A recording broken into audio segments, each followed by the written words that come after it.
can do it, Dad. I can do it. If you help me, Dad, I can do anything. I can do anything.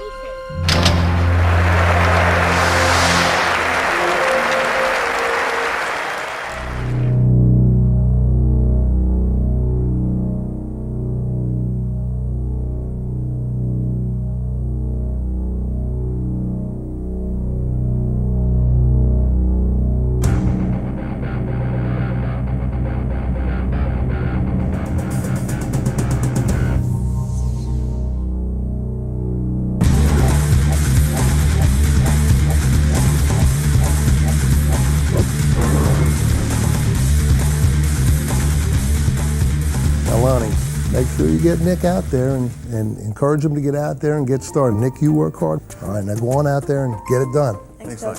Okay. Hi, I'm Bill Parcells, and I'll be your head coach for the Backyard Drills Football DVD. I can talk to you today about the great teams with the Giants and the Patriots and the Jets and about winning the Super Bowl. But instead, I want to tell you where it all started for me. It was 1954. I was 12 years old, and my father took me to the Polo Grounds to watch the Giants versus the Steelers. It was my first pro football game, and I was awestruck by the spectacle. The sun was bright, the field was rich and green, Giants wore blue and white, and Steelers wore black and gold. Football got in my blood that day, and it's never left. Clearly, my father's decision to take time with me had a profound impact on my life. On the football field, if we mess up, we might lose the football game, but it's only a game. In a family, the stakes are much higher. Mistakes can lead to a lifetime of consequences. And I'm not just talking about the obvious problems like drugs or dropouts. I'm talking about a lifetime of consequences if your kids don't develop a winning attitude, because I know how to develop a winning attitude in young men. I know that together, we can do the same with your son. Our world is full of struggling young people. They're what I call failed coaching assignments. It doesn't have to be that way. What we'll do together with backyard drills will have a huge impact on your kids. I think it's a great plan to get dads more involved. It's all about having that relationship with your kid that when he walks out the door, you know that you have his attention and he knows that he has a good father. You can do this with not only your son, but your daughter, friends, whoever. Anybody can use this. I am passionate not only about the football skills that we're going through, but the life skills. I really think that goes hand in hand. And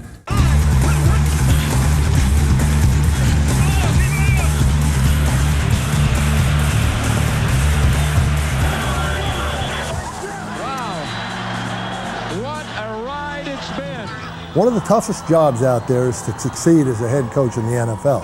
But as tough as that is, succeeding as a head coach of your family is a whole lot tougher.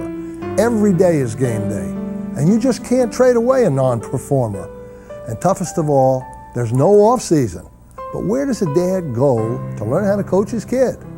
On the Backyard Drills Football DVD, we're going to have some fun coaching your kid together. Step. Step. Dad, this is what we're going to do together with Backyard Drills. First, we're going to build your kids fundamental athletic skills to help them compete and win. Good job, buddy. Way to go. Second, you've got to have a winning attitude. So we're going to help your kids develop a competitive mindset so that they can think quickly on the field and make better decisions in their everyday lives. Step. That's going to give you a lot of power when you fire off the line or when you're having to run sprints. And third, life is tough enough as it is. So we're going to make sure we laugh and have a little fun in the process.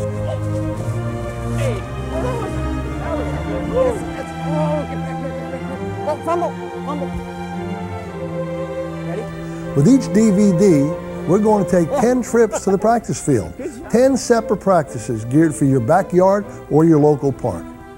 Hey, Dad, this is fun. Could we do it again tomorrow?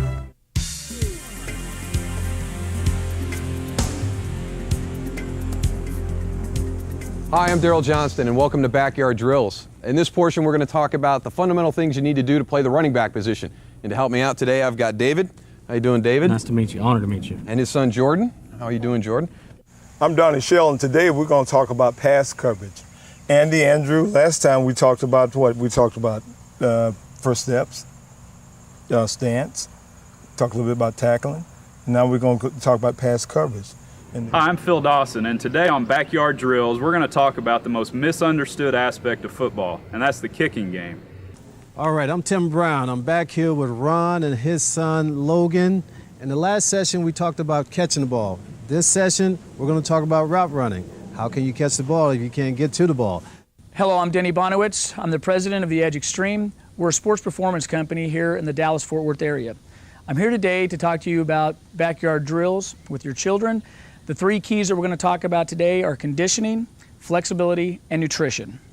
I'm Frank Reich, and we're going to talk about playing the position of quarterback. And with me to do that are Paul and Luke. Thanks for joining me, guys. Hi, I'm Tim Brown with Backyard Drills. We're going to be working on stances today. Hi, I'm Daryl Johnston, and now we're going to work on the first step.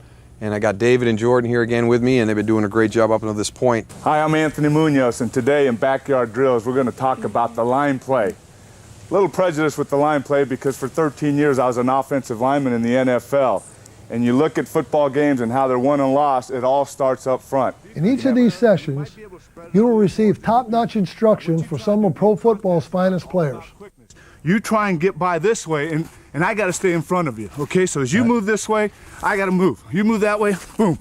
You move that way, try a little fake, go this way. See, always don't look at the face, because it doesn't matter where the face is going, follow the chest. So it's here, boom, boom, boom, boom. Okay? Okay. So it's speed. If you can move the feet and get in front of the guy, you're going to be better off. Good. Sounds good. Ready to show it? Ready to coach? Think we can do it, Tay? Yeah. All right, buddy. All righty. Let's do it. All right, come on over here. You are going to be the offensive player on this side, facing this way. All right, remember how we were when we were on run blocking? Get your feet shoulder length apart. Get them shoulder length apart. They're too far. Get seated down. Now this is like pass blocking. Get your hands up here.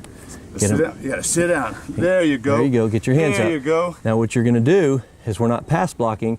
I'm going to try and get by you, and you have to move like this, shuffling your feet and try and stop me, okay? Are you ready? Sit down. Here we go. You got to mimic me. I'm going to try and go different places.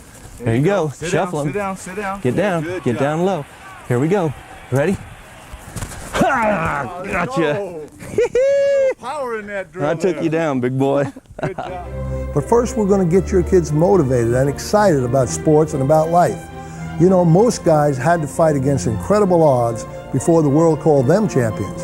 We're going to let a few of them tell you how they overcame their challenges and how they got to wear those championship rings.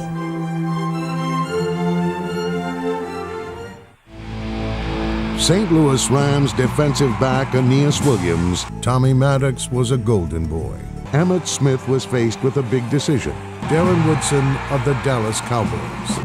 Baltimore's Trent Dilfer. His name is Danny Warfel. Irving Fryer finished his career. Hall of Fame linebacker Mike Singletary. Chris Carter led the Philadelphia Eagles with 11 touchdown receptions. Getting to the Super Bowl is the dream of every player. But for former Dallas Cowboy Chad Hennings, the fulfillment of that dream would be delayed by a more important commitment. I went into the Air Force Academy knowing that I would have at least a minimum of a 5-year military commitment. Hennings honored his commitment, and when he was released from the service, he wasted no time making an impact.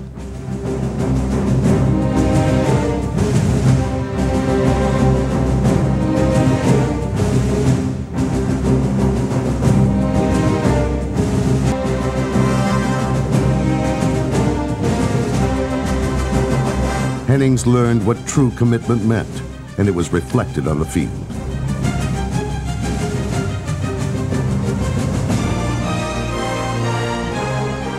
Commitment is a way of life, and as the old adage goes, there are no shortcuts to success. You can't cut corners in any particular area of your life. Are you committed? Yeah! I think it's very important to create self-discipline in a young athlete. I think the reason is, I think we're in a world where everything is macho, look at me, watch me do this. And I think youngsters get influenced in the very wrong way with that kind of behavior. But when you're on a team sport, or you're participating in a team sport, you have to subordinate your ego for the greater good. And I think that's a very, very valuable lesson for a youngster to learn. subordination of his ego for the greater good. Because unless he's willing to sacrifice for the good of the team isn't going to have any success.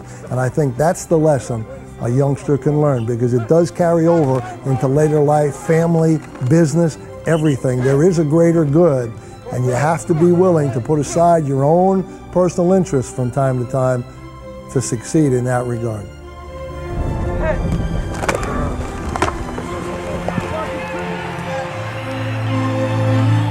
You know, a new Super Bowl champion is crowned every year.